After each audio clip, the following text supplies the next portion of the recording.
د کار او ټولنیزو چارو ریاست په چوکاټ کې د یونیسارپ مالي لګښت د اکرو مؤسسې لخوا 15 تنه د حرفوي زده کړو وروسته فارغ شول. په جنوب ختیځ زون کې د اکرو مؤسسې مسؤل احمد شریفي ویل په دې برنامه کې د موبایل سولر او وایرینګ برخې شاملې وي. د دغو ځوانانو لپاره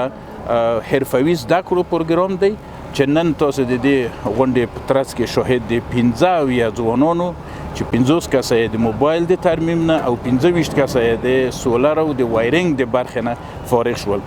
دغه کسانو ته په آخر د شپږ میاشتني ټریننګ یا زده کړې وروسته مکمل یو د اسبابو کیټ هر نفر ته ورکول کیږي چې هغه به په دې باندې استفاده کو او ټولنه کې به خدمات ارائه کوي خلکو ته او په مقابل کې به یو څه اجوره اخلي چې د ژوند د تامین سبب وګرځي. دغه راز د حرفوي زده کړو فارغانو له ډلې علي شاه او عبدالصمد دا ډول برنامې ګټورې بللې او د کاري بوختیاو او اقتصادي ودې په پارې د ورته برنامو د تطبیق هیله درلودې. دغه یو خپل پروګرام و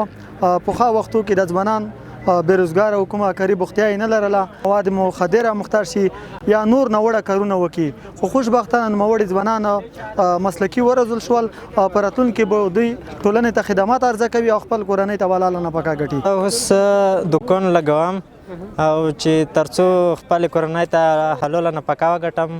او راتلونکي کې نور ځوانانو ته هم خپل کاروبار ورزده کوم. هیره د نوي یادو کسانو ته د فرغل لیکونو ترڅنګ د اړوند وسایلو سیټونه هم توضیح شول.